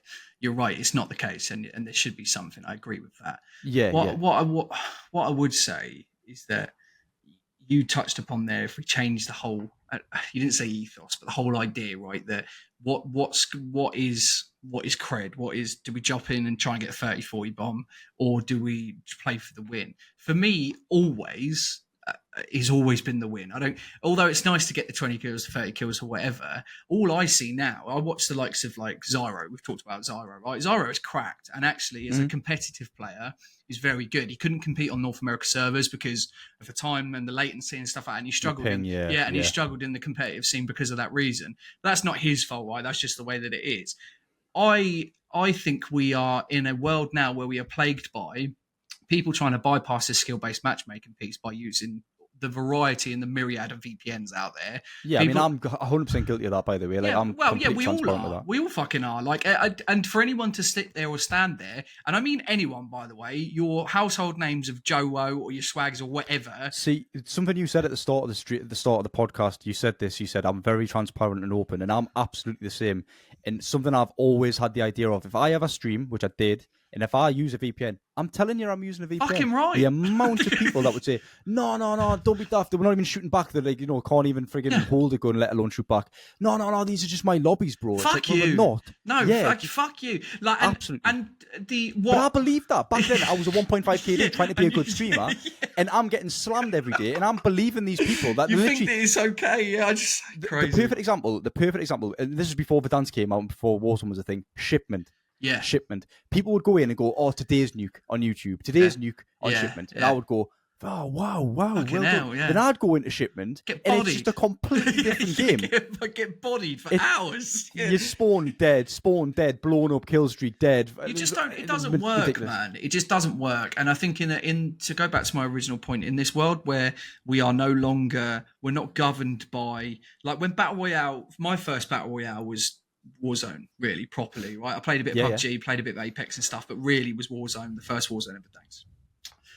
The ultimate for me was we need to win, and I don't care if I win 1 kills, 2 kills, 3 kills, 12, whatever. Doesn't matter to me. Now, you need to be specific on what we're talking about, because I've got a different attitude towards Battle Royale than I do to Resurgence. Okay, why? Because Battle Royale is very much the feeling and the dopamine rush you get from winning a Battle Royale game when there was 150 people at the start and now you're the last person alive or your team's the last team alive. Okay. That feeling of a win is ridiculous compared to Resurgence, which is much more, for me, it's more like multiplayer. You're going in, you die, you respawn. How many kills can I get before the timer runs out, and then whatever. Battle Royale is very much like, because there's so much RNG, because there's so many rotational things you can do, because you can just get sniped out the sky, because a helicopter can land on your head. When you get that end of that game and you've won, there's way more to it than there is on Resurgence. For me personally, that's how I see it. Yeah, I don't know if I agree, Like, I think, obviously, there's a stark difference between the two, right, in terms of the pace of play. But the objective remains the same. And although a Battle Royale, so original Battle Royales, right, the stuff of PUBG, once you're dead, you're gone, right? There's no gulags, there's no relay. I mean, Blackout was like that, yeah. So there's none of that, right? So I understand that, like, the concept of a Battle Royale in that respect and winning that obviously comes with a little bit more gravitas, I suppose, because you haven't died at all, or you remain victorious over all these people that you've taken out, right? But the idea of Resurgence not being the same, although it may not be the same pace of play, it is the same game, and the idea is the same. The objective remains the same. The game circle gets closer. Yeah, the core mechanics still remain the same. I would argue that Resurgence came out of a necessity for a faster gameplay because Call of Duty is faster gameplay. Right. I think as well it's because from the casual point of view, it's like a lot of COD is pick up and play. Yeah. My kids, I've just put my kids out to bed or they're getting a feed. I'm going to quickly hop on and have a couple of games of multiplayer on COD. That takes 5 minutes. Instead, now it's taking 25 half an hour to get to a game of Battle Royale. We need something that's like in the middle of that, where it's the same feeling, but like you can get on and play. And that's the same reason why I feel as though 28 players, 10 minutes on the Superstore Resurgence. Oh, it's dog shit. It's catered towards the 40-year-old man called Nick. Do you think? Called Nick? 100%. Yeah, you know what I mean. Called Nick. sorry to anyone that's listening, sorry. There's nothing wrong with being called Nick. That was just an example. But your typical, whatever your typical casual player is on COD, it's catered absolutely for them. And the irony of the whole thing is that they're the same people that couldn't care less about the game. I think people like me and you who put hours and hours and play the game every day. Hard. Yeah, we are the ones that should really be catered towards a little bit, compared to the person that's coming on half an hour for COD, then 20 minutes of FIFA, then he might play Assassin's Creed for 10 minutes, then he might get on GTA roleplay for a bit, and then he'll go to bed, not thinking about it. Compared to us, that's COD. Yeah, yeah. I'm not saying it should be all us. I'm not saying it should be all them. But there's definitely a balance somewhere to be had, and that's what we'll never get there. But yeah, I know. We'll strive for. You strike. It's actually a really good point, right? Like, why are we? Surely, die-hard Call of Duty fans are the bigger part of the game base, or are they not? Well, no, they're not. They're the few. They're the 10%. The 90% are the pick up and play 1 KD players or less than 1 KD players. They make up the 90% of the game. They couldn't care less what the meta is, really. They don't care about getting it. They're more bothered about getting a win and a few kills and making the most of the entirety of the game. Then you've got the likes of me that's like just sweaty, getting kills. So I get, yeah, it's built for them. There's definitely, like I say, there's a balance there for both of us to have equal amounts of enjoyment. But this is the whole thing where it comes back to in life. I believe in this as well. There are winners and there are losers. You don't join the world and then get a participation medal. You don't. So it's the same thing. I'm not saying COD's competitive. There is that side of it now, which is a dub. But like, you shouldn't be trying to appease everybody. You're either going to be a crap player and you're going to get gunned, or you're going to be a good player. Now, what are you going to do about that? Is what I'm saying. Is like, are you going to go and watch the tutorials like what I did? Yeah. Because the only way I get enjoyment from games is if I can get good at them. Yeah. Like, I was a top-notch FIFA player, but I was absolutely dog water when I first started playing, and I used to get angry. I used to smash controllers, like a lot of people did. But like, I didn't just rage off the game and go, "This isn't for me." I put the hours in and got really good to Division 1 and was just winning Division 1 week in, week out, and that's where I got my fun from. So that's what you got to just accept, that you're going to get on COD and you're going to get gunned occasionally. Not every game, by the way, by the likes of Karliss's. Or you're going to learn from them, learn the tips and tricks, and then get better yourself. Or are you going to go and play someone else? That's really, there's a tough point though, isn't it? Because I think the mentality that you have, which by the way I do resonate with. I want to be the best, or I don't want to bother at all. If I'm honest, if I'm deadly honest, that's what I want. I want to win, or I don't want to play. Really, because I'm playing to win. I'm not playing to take part. But you talked about a minute ago about us being in the 10% of the minority, the die-hard COD players. That mentality right there is the minority. Yeah. Right away. So we can't. How can we be? I suppose it's quite a sad reality, isn't it, that we're governed by actually the majority, and they outweigh the few, and we're not really in control. In the same way that we're not in control of the algorithm, we're not in control of the way that the game is. But I tell you what, though, I think that when I take a step back from trying to win and just have fun, I enjoy myself. Yeah, and I find that I play better when I'm not getting annoyed that I'm dying all the time, and I'm just playing it for what it is. I agree with that. Do you think when you play with people on the week, because weekends are your like customs and stuff, right? I can have a laugh more. Definitely. You can have a laugh. But I'm not putting the pressure on myself to drop 30, 40 kills. No. Do you know what I mean? But I get it. I would say that if you are going to drop 30, 40 kills, you're more likely to do it in a private lobby, and you're not. I'd say private lobby. No. No. It's like more. This is where it gets more exaggerated. You have the absolute. I'm a bot and I love it. I don't care. Yeah. And then you've got the giga sweats that want to win the customs. Yeah. As a content creator, you get caught in the middle of trying to appease people and play with as many people as you can. Some people have mics, some don't. Some are kids that aspire to be like you and stuff. I mean, I've got a kid that, he went and got his haircut like us the other day. Like, he's not, bless him. He's not the best player in the world, but he's constantly trying to find himself into my team on the customs because he looks up to us or whatever. Yeah. And then I'm coming across, a full Erie team that just want to come and slam. Yeah, just want to body. In fact, this is something we had last week where we've had to ban them, as one for a better phrase, because they were coming in and just winning every game, which is kind of, for me, that's against what we're trying to achieve with the customs. For me, it's pubs, lobbies, and it's like I say, playing for 3 or 4 hours a day. For them 2 or 3 lobbies that are And do you bot so lobbies. so in those pubs lobbies, like you've mentioned VPNs, right? Do you have a certain set? Do you have a specific VPN that you use, or you just have a go at? Yeah, so I use SBMM off. Okay, Mainly at the time was because it was a one-off payment. You didn't have to like, it wasn't a recurring fee every year. understood. And now I'm sponsored by them. You know, Oh, I get yeah, paid for videos and things like that. Yeah, yeah. that's And I get like interesting. a That's little. cool. It is. It's good. It's good. This is the other thing. Like from a job perspective, and just jumping on a massive tangent about the fire brigade, you don't get that in the fire service. No, Like I've created a pot of money out of nothing, of course, yeah, and and that's you can't do that in fire brigade. Do you know what I mean? Like I get paid what I get paid, and that's me. You know. so. Is that a so do you sign for a certain? Is that like a? Because I think a lot of people say It's very informal. It's a VPN, Yeah. I think everyone that signed up to VPN things, it's very much chuck us your bank details. We'll get some cash over. Can you make us a video? As opposed to like working with Logitech or working with Coca-Cola. I'm sure there'll be but it's contracts. still it's still a sponsorship, right? In the very truest yeah. sense. And if people use of the code word. Karliss, they get a discount at checkout and things like that. Yeah, definitely. Yeah, that's But that for me. Like you talked earlier about, you're probably not as far as where you want to be. That for me is that's quality. I don't have anything like that, right? And that's like, I think that's something that should be shouted about. Right, is having the ability to be able to partner up, or whatever these words would be called, to be part of something that's bigger than yourself, but your brand is big enough for companies to look at you and go, actually, yeah, this guy's worth giving that's something. massive. You know, yeah, that's fucking crazy. But we said this about COD and about being the best, so you don't want to play. This is me in the not gym. enough. This is my Yeah, diet. yeah, This it's not enough, is yeah. how clean my house is. This is how I wear my clothes. Like I want to wear it. I want to do everything well and well put together. Or I don't want to know. You know, Yeah, like, you're and not that's the same thing interested. with streaming. Like I know that I'm not going to be the next, and it's a bit of a bad example at the minute, but I don't want to be the next Dr. Disrespect. But you know, pre last month or whatever.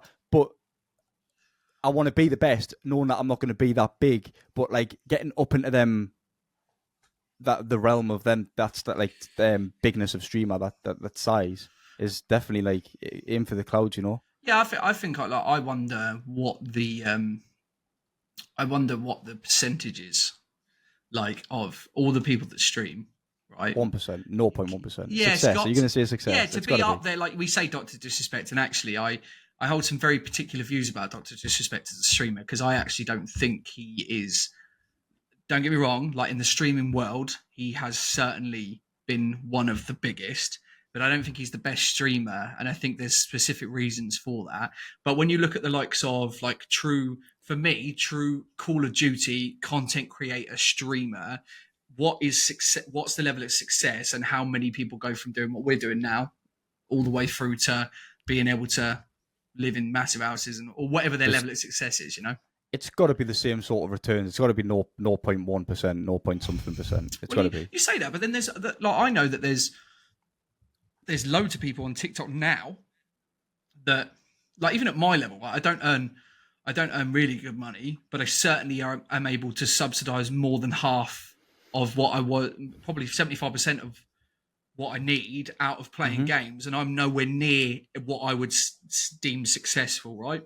So actually, my idea of success is not necessarily driving a Lamborghini and all of that. I get that, and I understand that you're probably different there too.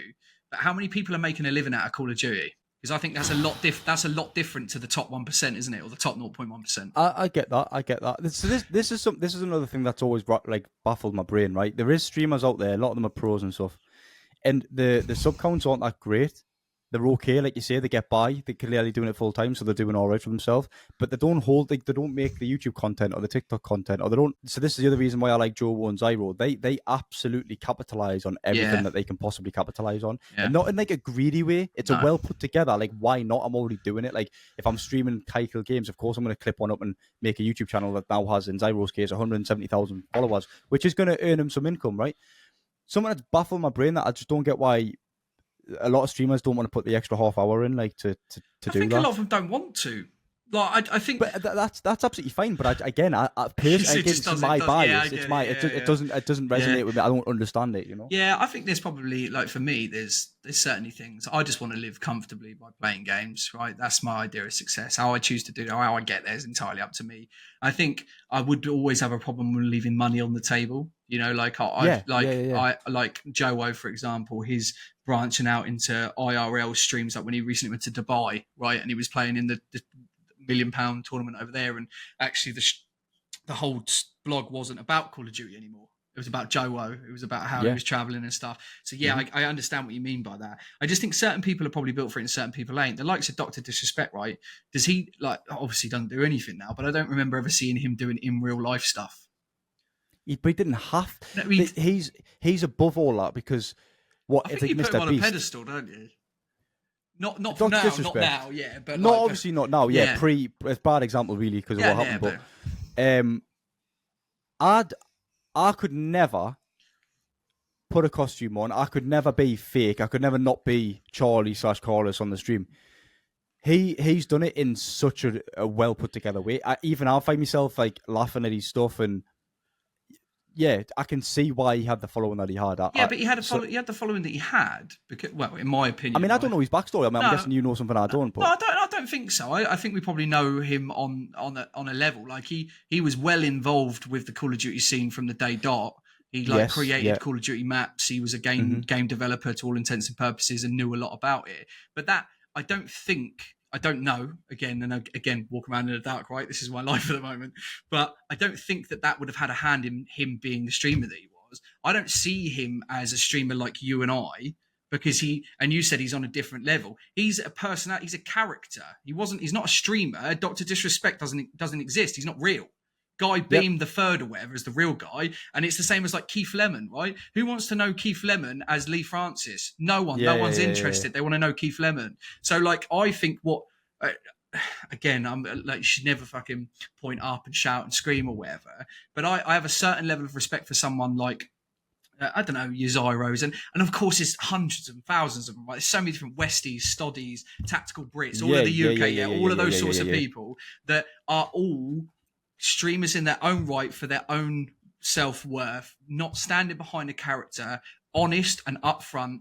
And what happened to Dr. Disrespect, when it happened, I'm not saying that I called it because I didn't, but it does not surprise me that there's something like that would happen to a man like that. He spent the last 5, 6, 7 years pretending to be someone that is overtly loud and brash and bigger and better than anyone else in this world. The fall, like pride becomes before the fall. Like, and I just, And I think like, I don't see him as a streamer. I see him as a personality in the same way, like, I don't know, Dick and Dom in the Bungalow. Do you know what I mean? I just don't see him on the same level. But this is something like you don't know until you know. Like you'll not know until it happens. Like, and I'm watching Zyro at the minute, and nothing's happened, by the way. This isn't me out in the blow whatsoever. But he's got massive. Like he's at that stage now where he's stratospheric. He's got the COD scene. But yeah. Like, is he going to change? Is he going to become a bit more of an arsehole? Is he going to be a bit more short with people? Of course he will. So this is something I pride myself on today of never doing. But I'm not a big streamer, and I haven't got the numbers to back up. Mate, I'll change. I can't get lost. I'll change, and you'll change, because it's like it is not a natural occurrence for someone to be so famous. Like, and anyone that you can be the most solid, like psychologically, you could have been to therapy since the day you were able to walk, and you could be so well put together psychopathically, you could be so mentally strong. For you to be shot into the stratosphere and the types of fame that these people have, they all change. Because it's the same as when people say, oh, I'm going to become a millionaire, I'll never change. You do, because money changes you, because opportunities change you, because the way people that treat you, they change, and you change because of that. I've seen myself change going from 5 viewers to 150 viewers to 300 viewers, and they're tiny amounts, but I don't change. I'm not saying, oh yeah, I'm Jennie Melts, I'm the fucking big and the best, but you do change because you have to, not because you want to, but because actually the way that you think and the way that you feel, like we talked about today about the questions about are we friends and stuff like that. If someone asked me that if walked up to me in the pub and went, oh, are we friends? I go, yeah mate, of course we are, because like the stakes aren't there. This is not. It doesn't work like that anymore. When you've got 400, what's he got? What's Zora got? Like 5, 6, 700,000 subscribers on YouTube. He's probably making a mint over there. World Series of Warzone, competing. He's got all of his like subs and all that stuff. Mate, of course you'd change, and it's only going to get worse. But is it for the negative? Are you saying all this change has been negative? No, I don't think it has to be negative, but I think it certainly will come across negative to certain people, because like we've said, and I think there's one moral of the story here today, is that you can't be all things to all men. And you may change for the best in some ways, but you will certainly change for the worst in others. You have to. I mean, the most obvious one from the streaming, like straight up, is the more people that you stream to, the less intimate you can be. You can't be intimate with all of them. It just doesn't work. No, and that's just a fact of life. And you can, as a viewer, I'll put that the impetus on the viewer. Like, you've got to either get on board with that and accept that, or you got to go. I know there's people out there that literally follow and are diehards to like Yeah, smaller but streamers. like low And then as levels soon as they fine. hit a point, they say, "Look, mate, cheers. I've loved every minute. You're now You're in off. that See you stratosphere. later. I'm gonna go and find myself another Yeah. small streamer that I can be intimate with," and that's absolutely fine as well. But from an actual like personality point of view, like I say, like there's something I might write it down somewhere to be honest. But like I want to like I am a man playing video games in my bedroom in a pair of shorts and a t-shirt. That's all I am, and I don't mean that to like take away the pride and ego and No, it's just to put just ground you a little bit of like, don't ever get ahead of yourself. Don't ever think you're something you're not, type of thing. Like I think it's a really valid point, right? And I absolutely I concur, I agree, and everything within me, I will always, like you said, we're just nerds that play games, right? I understand that, and I respect it.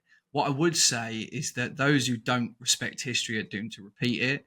I think if you don't sit or take a step back and respect and understand that what you are building now is not what you thought it would be in the first place. It could be better, it could be worse. It probably is better, but the whole idea of this is that you may be a guy playing a game in his shorts and whatever in his spare bedroom or in his bedroom, but that's to you. To everyone else, you have not just you, but any streamer, you have a responsibility to stand at the front and be counted and be the best version that you can be for all of those people there. Absolutely, couldn't agree more with that. Yeah. And it really worries me that I see people that like you. I know we talk about changing, like Zaro. I don't know Zaro. I've never really been in his live stream. I watch his YouTube videos all the time because I like that sort of content. I like the long form sort of video content. I would have less respect for him if he tried to remain the same. Because I think part of this is that respecting that these things do change, and this is what you built up. You started this, you wanted this, you've got this. What do you do with it? And if you just try and remain the same, you're not going to go anywhere. If you try and revert, you're only going to get worse. As part of the mentality of being the best is that there is, you said it at the start of this podcast, right? The whole thing with the fire brigade is that you are competent, you can do what you do, but there's a ceiling.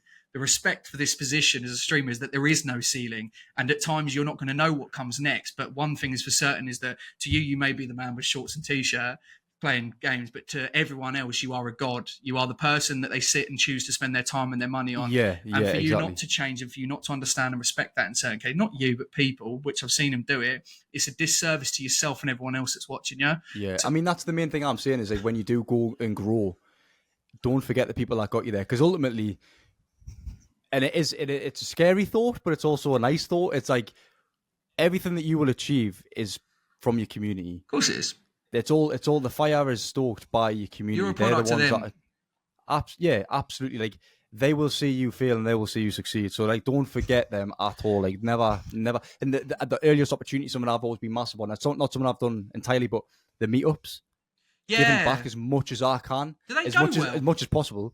Do you know what it didn't? It was the typical buzzing idea back in January, and then the closer it got, I was looking at like 50 plus venues, and then by the time it come to it, like there was 6 of us maybe. Oh, really? But like, it's still something, and I will definitely do it again. So what was obviously without going into exactly what you did? Did you go out for a beer, something to eat, or literally?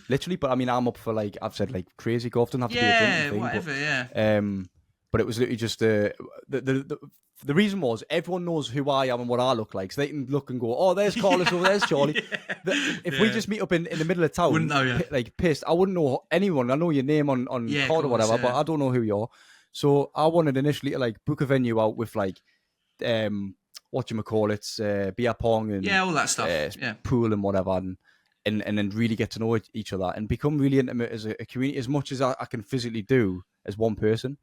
And it's definitely something I still want to do in the future, like a yearly thing for sure. Yeah, it's interesting. Like I saw there's another streamer called Jakester Gaming who's he's quite prolific on TikTok, but he just recently met up with like 5 or 6 of his like viewers and stuff, and they did something local.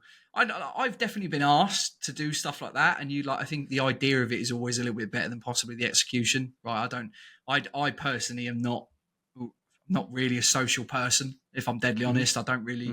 I've had my problems in the past. Like, again, just being honest, I suffered with addiction for well over 10 years. And this Jennie Melts thing for me was actually part of my healing. Was part of me trying to build something that I was really proud of, because I spent years. Like an addiction in a healthy way. I just spent years at a detriment to myself. I spent years bullying myself with substances and just drowning my sorrows and putting everything up my nose and doing everything else in between.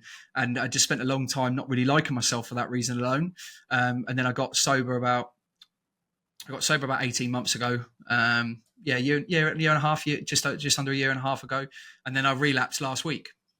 And it sent me sideways. I'll be honest, because like I was, what the fuck? What do I do? You know, but that's only ever strengthened the bond. Like coming back this week, because I say last week, it was the week before last. It was the England game. It was the final in the England game. I fell off the wagon, and then I went away, and I didn't stream for a week. And the amount of support and people in touch with me, and I'll be honest with you, I was fucking annoyed because people just wouldn't stop being in touch.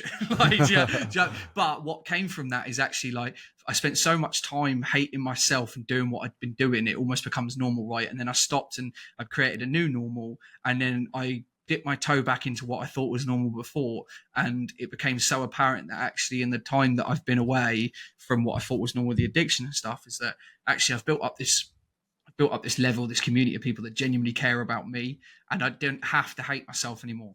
I don't have to beat myself up anymore.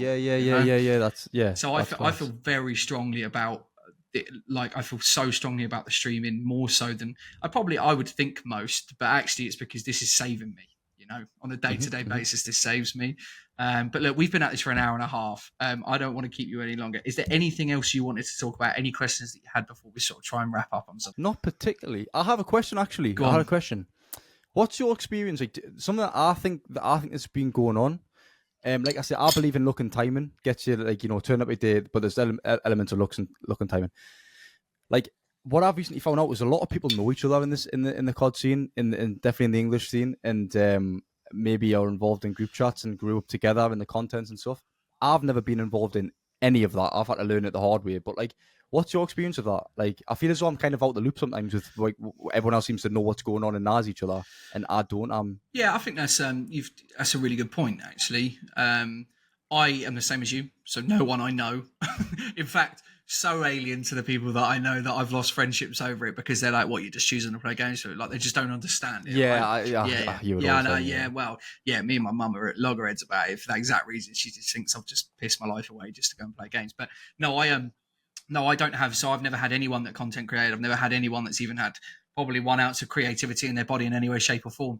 I think what I have found certainly through. I've helped a lot of streamers. Like I still now to this day, you talked earlier about like going around and watching people. There are people that I watch, like people that I drop in and say hello to and stuff. Very low level streamers or stars or hobbyists, whatever you want to call them. But I spend a lot of my time in the evenings dropping into streamers. Call of Duty in particular, it doesn't have to be Call of Duty, but going right, if you just, I know that I'm not anyone that you know, but my name's Jennie, and actually if you tweak this, if you change this, if you just did a little bit this, nothing like, not bending worlds, but like change the format, don't stretch your camera, like you said, stupid little bits that I've learned. And I found that through that I've built up a very experienced set of people and non-experienced people that I can bring into that and help out quite often. So no, I didn't have anything like that, but I created something like that. So now I have multiple people that like, I was really like, have you ever seen Lano Callum on TikTok? No. So he's from Birkenhead, but he's quite a well-known TikTok. It's by Liverpool, but he's quite a well-known TikTok streamer. He's on Twitch as well. But I saw him as a bit of a titan because you see the same sort of people over and over again. Yeah. But then I realised he was like best mates with another one, and they grew up at school together. And that was probably the first time that I was like, there's an element of we're not all in this alone. You know, like like, so I would say actually talking to you today, I think you are quite removed, I would say, from possibly what's going on with other streamers and stuff. But do you think that's, I'm not covering you by any stretch, of course, but do you think that's by design? Do you think that you actively probably don't reach out as much as you should? Something I've struggled with a little bit is like, you know, and it's the same as being dead active in the Discord and with my community. I'm so busy with work, overtime, gym, maintaining my house, doing my shopping, doing all the little things, editing, everything. Yeah. At the end of the day, I want to hoist some Netflix on, watch some Stranger Things for half an hour before I've got to go to bed. Yeah. As opposed to sitting and, you know, sparking conversations in Discord. As much as I know it's important, and again, being in other streamers' streams and chatting away, because I can lurk in Zyro's stream, no bother, because I'll be doing my ironing and I'm watching it, but he doesn't know that I'm there. He's not seeing the Karliss all the time, But something I definitely struggle with. But the other thing is, so do you believe there's definitely an element of it's not what you know, it's who you know in this game? I think that as with every... No, let's just answer it in stream.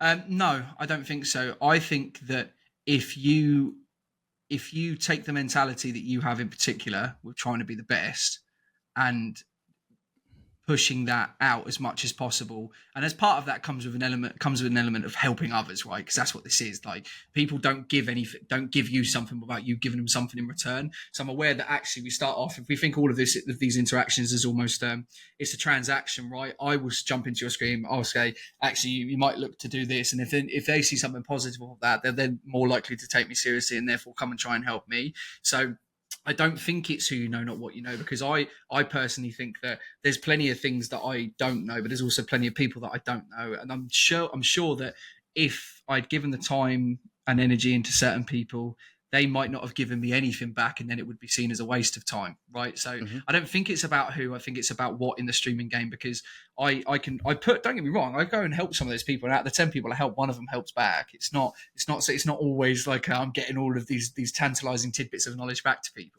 But I do it selfishly, because I know that when people, like, I'll drop into streamers and they've got no likes, they've got nobody watching them, and I'll just have a conversation to say, let me thought about doing this. I don't mention who I am and what I do. I don't mention that I'm a streamer. I don't do any of that stuff, because by design, I don't want them to think that I'm trying to do that to increase what I do. Yes. But when they come in and see the stream, like, I've had people go, fucking hell, really? What you've got this, you've got all these people watching you, all of this stuff.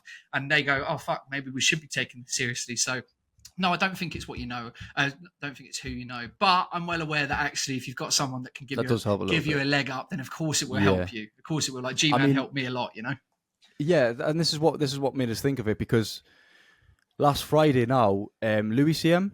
Yep. So he came into my TikTok and he sat for, say, 15, 20 minutes. He dropped a follow and I was like fanboying almost, pretending that I wasn't fanboying. And playing the game and stuff. And then I've had a couple. So I broke Zyro. It's on my TikTok. I broke Zyro's camera and made a TikTok on it. So, and he was like, "Oh, fair play, good player, whatever." And then I've been in a couple of his lobbies. And then on, I believe, Monday's stream this week, I think so, we end up in the same lobby again, and I killed him. He comes back, he kills me, and he says, "Oh, I know this Karliss kid, by the way. I know who he is." And I was like, "Wait, how would he know that?" Anyway, we ended up having some fights. I ended up quick scoping him. It was a good kill. He ended up going on to win the game, drop 30 kills and stuff. And from the back of that game, he was like talking about us. And my stream went over and said, "Oh, by the way, Karliss is he's a big fan of yours." And Zyro's sitting there saying, "Oh yeah, Karliss, you're a good player," and blah blah. And he was talking about the gunfights that we'd had. And I was sitting there thinking, like, could this be the start of the moment where maybe we play with Louis CM and so? I mean, nothing's happened yet. I mean, this is literally just a week. But that was the thing. And when I spoke about you before about this imposter syndrome, I was actually on night shift that night, and I drove to work, and I thought, who do you think you are? I says to myself, I was like, Zyro will come in your stream and say you stream to 7, 8, 10 people. Why is he going to give you any more time than that? And et cetera, et cetera, et cetera. And I had this, I wouldn't even call it, but it was slightly imposter syndrome, but more than that. And it was like a weird feeling that I had. But at the same time, it can mean, it's not a bad thing. If anything, it's not a bad thing. It could be a neutral thing or a good thing, but it's definitely not a bad thing that Louis CM's been in the chat, and Zyro now knows who Karliss is, and he knows he's a content creator. That's all planting little seeds. And I don't want to be that person that wants to like leverage off everybody else to get to where he is, because I'm not doing that. But at the same time, if I could drop some games in with Zyro sometime, then that would be massive for my Of course channel. it would. I mean? I think like there's an element of like the leverage piece is quite important, right? If you anyone that tells you that they wouldn't play with the likes of Zara or whatever to get a leg up would be lying to you, because if you're serious about really doing this properly, being able to get free exposure on that level, of course, is exponential and will change anything, right? If you do get there, and I hope you do, mate. Honest to God, touch wood, fingers crossed. I hope that you do. I love that. Because that's another thing. Right? I just want to see people succeed. That's the whole point of this, right? And I'm well aware that I'll have my time too, but I think that for me, as part of that imposter type syndrome we were talking about earlier, that if I did if I did get into a game and I was playing with, I don't know, the same instance with Zara and stuff, and I had that interaction, then we got into a game together, we were playing on the same team, or whatever might happen. If I did make it off of that, I would forever have it in the back of my mind that I made it because someone else did it for me and not me. And that would sit with me. I'm not saying that it would. I'm just like in my head. That's how I feel. So I've said a few times to my chat. I said on a bad day, I've said if I ever make it in this game, nobody can take that away from me. No one can tell me because I've been through everything. Yeah, of course. I've wrote that novel to my stream saying, "Look, can you help support us a bit more here? I'm really, really trying. I'm really I'm at the lowest point of crossroads where it's like lack of views and lack of you're not seeing anything off whatever, it. and plus my mental's just starting to bomb dive into the ground. Like I need something to start happening here, So I've been on the roller coaster that is. So for me, and knowing my character and what I have done already, that if I did get that little leg up, I almost feel as though it's something I would deserve, that luck plus timing part, to put us on the main stage where I should. Not that I should. I'm not saying this from an ego point of view. Like I'm better than everybody, so I'm not saying that whatsoever. But I know in my heart of hearts that I've got what it takes to be sat at the main stage. I still have imposter syndrome when I do, and I'll have to deal with that and whatever. But like for me, once I'm at that stage, then the sky's the limit, certainly for us. But it's getting to that stage for me, And there's this whole thing like fake it till you make it. Like there's a reason that you put your best suit on and your best cologne and you get your hair cut before you go for an interview, because you want to come across as even though you might not feel it or be it, you want to come across as the bollocks and look the best, because then you start doing the right thing. So I definitely think in the streaming world, and I don't know about yourself, but if you're just on TikTok normally and you're scrolling, right, that could be a 4K precise, good audio video. But if you look to your right and see the heart of the likes and it says 50 likes, you're probably going to scroll off because you're like, oh, who's this tool? What's this video about? But if you see the videos on like 50,000 likes, you're like, oh, this must be a decent video. And I think it's the same thing with streaming. Like when you see someone with 50 to 100 like on the Twitches and YouTube, you think, oh, well, this girl's obviously a somebody because they've got this amount of viewers. But you could be all that stuff. You could be the demon at code. You could be the entertaining streamer. You could be all those things. But if you've only got 3, 4, 5, 6, 7 people in your stream, people will go, well, who is he? You're not really anybody. Who is he? And the reason I believe this is true is because have you ever seen a video where it's like a social experiment where you have one person say to me and they put some Gucci gear on us and whatever, and then they get paid like 10 or 20 people to get cameras and go, oh my God, is that Karliss? And they get busy high street.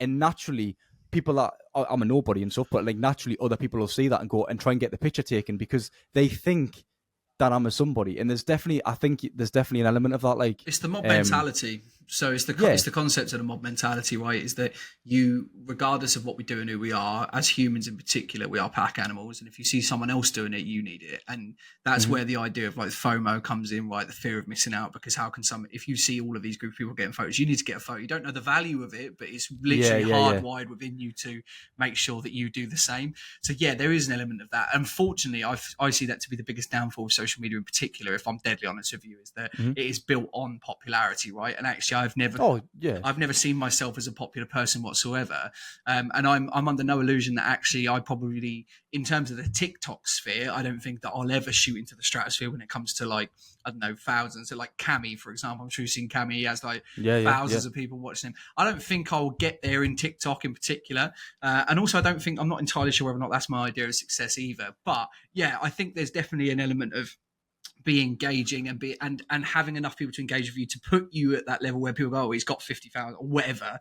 Like on the stream today, it was like 64,000 likes, and I don't know, 20,000 people would come through and stuff like that. And you look at that. I was going to say, I'm sure you were on 70 viewers. Yeah. That's insane. Yeah, like, it was quality. Like today, pretty much. To be fair, 70 was probably the low end of today. In all fairness, like it was a really good stream, and they have been like, I've seen them progressively get better, but I've also had points where they've progressively got better and then dropped off the side of the fucking cliff. So, and I'm not in control of it, so that comes back to that point again. But I'm not emotionally attached to the outcome, and I never have been, and I never will be. See, that's a superpower, bro. Yeah, I know it is, but that comes with Asperger's and autism, unfortunately. Which, and that's something that always made me very successful in sales, and I think it makes me semi-successful. It certainly helps when it comes to the streaming. Is that because you knock on the 99 doors because you know that the hundreds is the I get 1,000 no's, mate, for one yes. Yeah, that's the truth of it. You can detach yourself. I'm not emotionally. I am completely unattached from the outcome of what it is that I'm doing. I'm doing it because I want to do it. But that doesn't mean that when I come off of that stream and see stuff like today, I get incredibly I get worried, I get scared, and I get like, fuck, that's a lot of people, and I've seen more of that, Yeah. right? And I go, oh, I really hope I didn't make myself look like a twat, or I really hope I didn't say something that would upset someone, or I really hope I didn't do this. So, but then that's the stream, that's the point, that's what we're doing, that's the whole idea. It's the nature of the beast. But you said, people, they're good problems to have. They're Fucking good right, feelings they to are. have, really, in the grand scheme of things. I am so fucking sure that there'll be something that is happening right now to you that we can't, that is quantifiable in some way, but we just don't know because we don't know. And I want to try and help you. Of course I do, because I don't want to, I genuinely think I'll be honest with you, I've not dropped these, I'm not seeing your streams if I'm deadly honest, but No, that's absolutely fine. When I do, I'll be jumping in and I'll be sharing and stuff like that as well. But there must be something fundamentally that doesn't sit right, otherwise people would be engaging, and that must do your fucking head in. Like, I know, 100%. I know that it does. Yeah, but that's what I mean. Like, I even, as part of the thing that I put in the Discord, I even said at the bottom, I says, look, let us know. Like, if there's anything that you want from me, tell us. Like, because I'll do it. Help like, if me. it's and honestly, there was one issue. I had an issue with somebody, and it's been dealt with. Okay. But everybody else I'm talking to, 99% of people were like, Charlie, like, keep doing what you're doing. I'd hate to see you stop streaming. Like, you're amazing and all that. And that was a massive put a fire on my belly, you know. Like, people do look forward to me streams, and that's enough for us to keep going. And I'd say, like, if I had to choose one word for the year, I'd use compound. I think the massive thing is it's all the work that's happening. It's that snowball that's building up in the background. You might not see it. You might not see it all happening in front of you, but that compounding effect happening. Like, when I see them 60 people watching us for 15 to 25 minutes, but they haven't even liked, followed or spoke, that's still building up, because that's just recurring. That's just planted a seed in their head of Karliss, and they're going to see us again in the future. Yeah. Exactly. And then over the years, that'll start to look like something, you know. And like I say, at the end of the day, my analytics, certainly on the YouTube, which is where I'm most bothered, is my analytics all have a green arrow going up. Yeah. And as long as that's the case, I'm doing something right. So I'll keep doing that, you know? Yeah, I get it. Well, what I'm going to do now is I'm going to ask you just to explain to people where you stream, when you stream, and just sort of sign off, and then we'll say properly bye off record. But cool. Yeah, just let the people know. So I live stream on YouTube and TikTok every Monday, Wednesday, and Friday for content, Saturday, Sunday for viewer games. But bearing in mind, I am a firefighter, so the days are the same. The times might vary due to my shifts. Okay, cool. And it's TikTok and YouTube, yeah? Yeah, both Karliss as well. Both Karliss, which is Karliss, which is Latvian for Charlie. It is. Right, okay, cool. Well, guys, thank you very much for listening. I'll say goodbye to you in a minute, Karliss, but this has been Jennie and Friends. It's a bit of a longer one today, but actually I think it's been really interesting talking to you. Right, cheers, guys. See you again soon. Cheers.